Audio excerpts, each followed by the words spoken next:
کبھی مایوس مت ہونا امیدوں کے سمندر میں، تلا تم آتے رہتے ہیں سفینے ڈوبتے بھی ہیں۔ السلام علیکم ورحمۃ اللہ وبرکاتہ۔ الحمدللہ رب العالمین والعاقبۃ للمتقین والصلاة والسلام علی محمد وآلہ وصحبہ اجمعین، اما بعد۔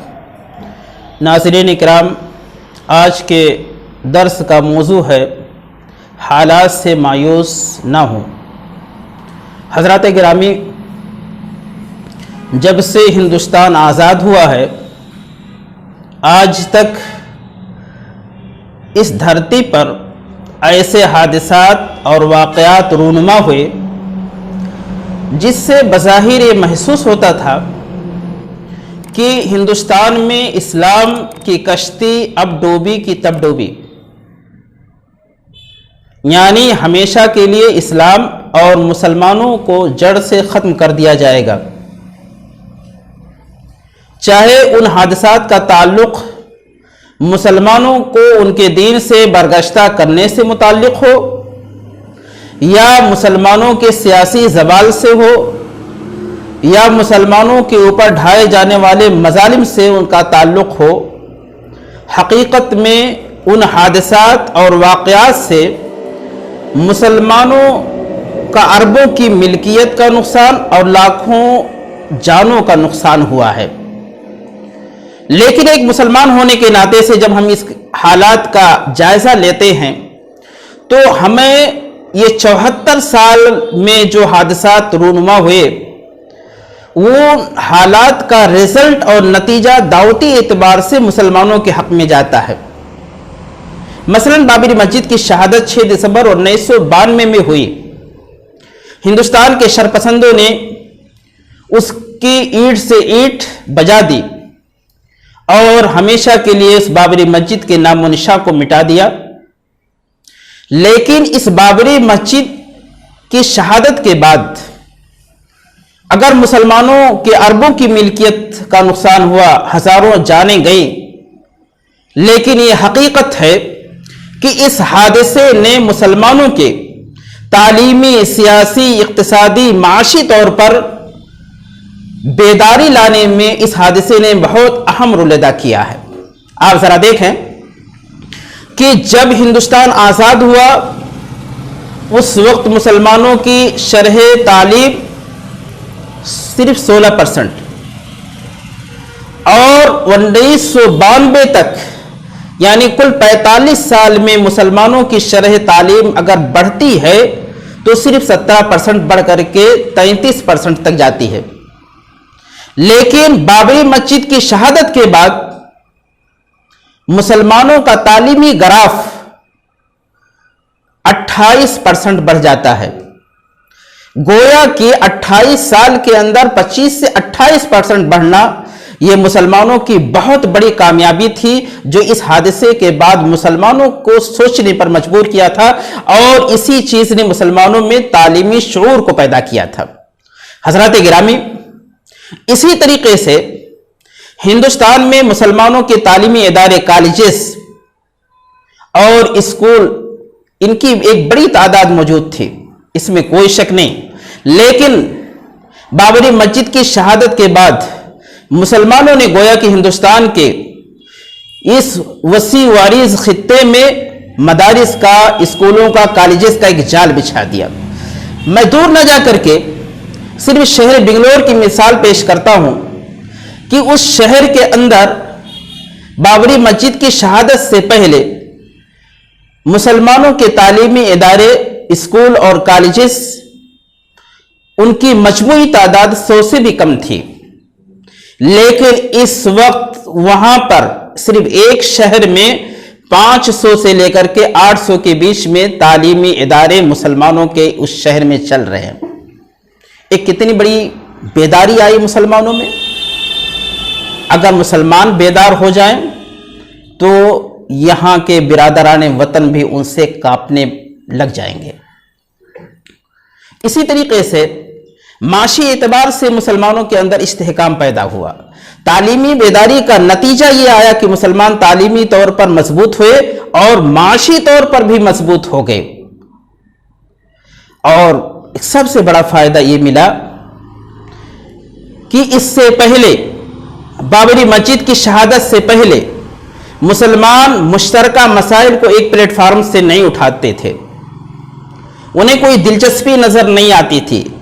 لیکن اس حادثے کے بعد مشترکہ مسائل کو، ملی مسائل کو لوگ ایک پلیٹ فارم سے اٹھانے کی بارہا کوشش کرتے رہے ہیں.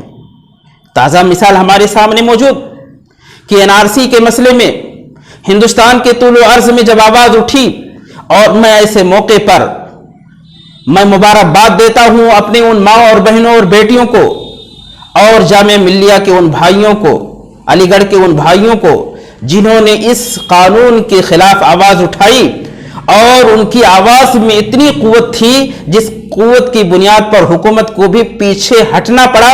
اب تو لیٹسٹ خبر کی بنیاد پر حکومت نے 3 مہینے کی مزید مہلت مانگی ہے. آنے والے دور، آنے والا وقت یہ بتائے گا کہ حالات کس کروٹ ہونے والے ہیں.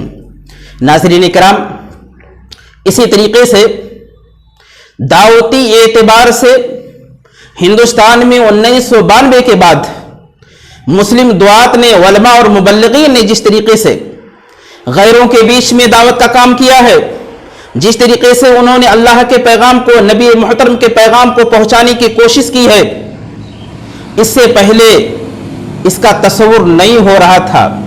ایک خوف کا ماحول تھا، ہر مسلمان ڈرتا تھا کہ اگر ہم کسی شخص کو اسلام کی دعوت دیں گے اور اگر اس شخص نے شکایت درج کر دی تو پھر ہماری شامت آ جائے گی. لیکن 1992 کے بعد مسلمانوں میں جو بیداری آئی دعوتی ناحیے سے، ان کے مبلغین نے شہروں اور قصبوں اور دیہاتوں کو وہاں جا کر کے انہوں نے لوگوں کے سامنے اللہ کے پیغام کو بتایا اور اسلام کی پہچان اور اسلام کی شناخت کرانے کی انہوں نے کوشش کی، جس کے نتیجے میں ہزاروں لوگ اسلام میں داخل ہوئے. یہ اور بات ہے کہ ان کے نام کو ظاہر نہیں کیا گیا اور نہ ہی اس کی تشہیر کی گئی کہ کہیں اس سے بھی بڑا فتنہ جو بروقت مسلمان جس سے دوچار ہیں اس سے بڑے فتنے سے دوچار نہ ہو جائے. اسی طریقے سے بابری مسجد کی شہادت کے بعد وہ مسجدیں جو غیر آباد تھیں، مسلمانوں نے اسے آباد کرنے کی کوشش کی. وہ مسجدیں جو خالی رہتی تھیں، نمازی وہاں نہیں پہنچتے تھے، وہ مسجدیں بھرنے لگیں. اور اسی طریقے سے وہ مسجدیں جن کے کاغذات درست نہیں تھے، بابری مسجد کی شہادت کے بعد مینجمنٹ مجبوراً ان کے سارے کاغذات کو درست کرنے میں لگ گئے. ایسے ہی سب سے بڑا فائدہ جو مسلمانوں کو حاصل ہوا وہ یہ کہ اس سے پہلے بابری مسجد کی شہادت کے بعد اور بابری مسجد کی شہادت سے پہلے ہمیشہ فرقہ پرستی آواز اٹھاتے تھے، ہمیشہ یہ کہتے تھے کہ ہندوستان کی 3000 مسجدوں کو ہم مسمار کر کے ہم مندروں کا وجود لائیں گے، ہم وہاں پر مندروں کو بنائیں گے. لیکن کیا ہوا؟ بابری مسجد کی شہادت کے بعد حکومت وقت کو مجبوراً یہ قانون پاس کرنا پڑا کہ آزادی سے پہلے جو بھی عبادت گاہیں موجود تھیں ہندوستان میں، ان میں کوئی چھیڑ چھاڑ کوئی نہیں کر سکتا ہے. اس قانون کی بنیاد پر مسلمانوں کی 3000 مسجدوں کا تحفظ حاصل ہوا ہے بابری مسجد کی شہادت کے بعد. گویا کہ میرے عزیزو، کہنے کا منشا یہ ہے کہ ایک حادثے نے جہاں ہماری اربوں کی ملکیت کا نقصان، ہزاروں جانیں ہماری اس میں تباہ ہوئیں، یقیناً یہ بہت بڑے کربناک اور اندوہناک حادثہ تھا جو مسلمانوں کے اوپر آیا. لیکن اس حادثے نے مسلمان کو بیدار کر دیا جیسے مسلمان کو مسلمان کر دیا طوفان مغرب نے. عزیزان ملت اسلامیہ، ہندوستان میں آج بھی ایسے حادثات پیش آ رہے ہیں اور آنے والے دور اور آنے والا وقت اس سے بھی زیادہ تباہ کن ہمارے لیے آنے والا ہے.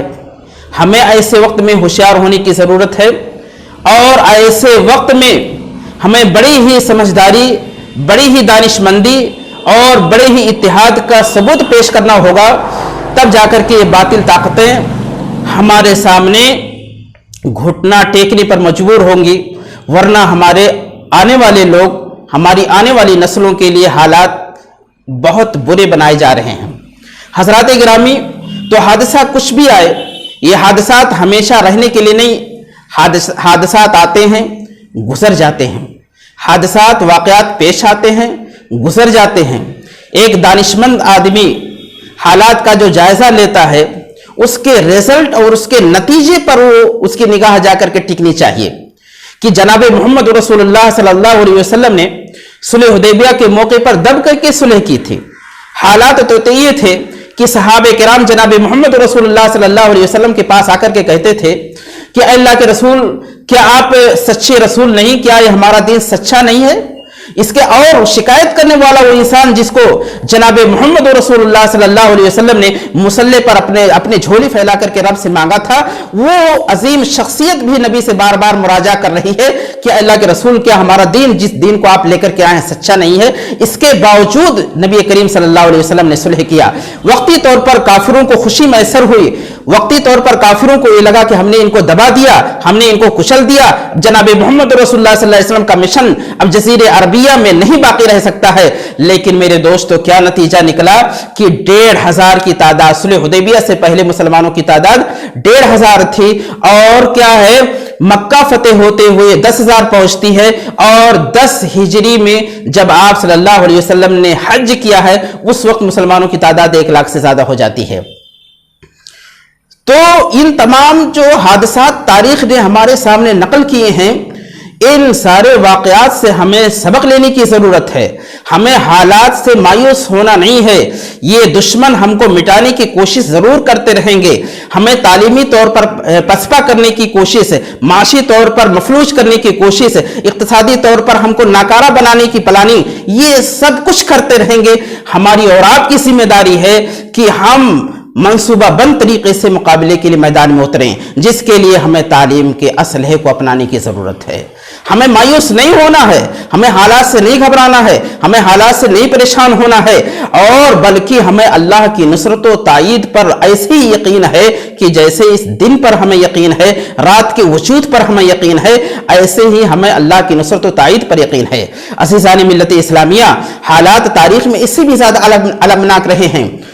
یعنی 656 ہجری کے اندر جب بغداد کو مسمار کیا گیا، بغداد کو تباہ و برباد کیا گیا، اور امام ابن اسیر کے بقول حادثہ ایسا تھا گویا کہ آسمان سے کوئی بجلی گری ہو اور اس نے سب کو تباہ کر کے چلی گئی ہو۔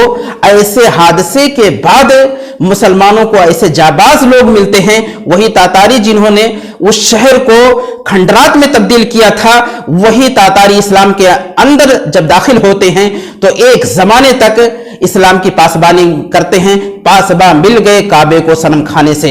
اس لیے میرے دوستو، حالہ ہمیں ہندوستان ہی میں رہنا ہے اور ہندوستان ہی کی خدمت کرنی ہے، اور برادران وطن کو بھی اسلام کی ہمیں دعوت دینی ہے، اور منصوبہ بند طریقے سے اللہ کے کام کو، اللہ کے مشن کو ہندوستان میں پورا کرنا ہے۔ انہی چند کلمات سے اللہ سے دعا کرتا ہوں کہ اللہ رب العالمین حالات کتنے ہی دشوار کن کیوں نہ ہو، پریشان کن کیوں نہ ہو، مسلمانوں کے دلوں میں صبر دے، مسلمانوں کو استحکام دے، مسلمانوں کے دلوں کے اندر اطمینان بیٹھا دے، تاکہ وہ حالات سے کبھی بھی نہ گھبرائیں۔ وآخر دعوانا الحمدللہ رب العالمین۔ السلام علیکم ورحمۃ اللہ وبرکاتہ۔ ویڈیوز کو دیکھنے کے لیے آپ ہمارے YouTube چینل کو سبسکرائب کریں۔ فجزاکم اللہ خیرا۔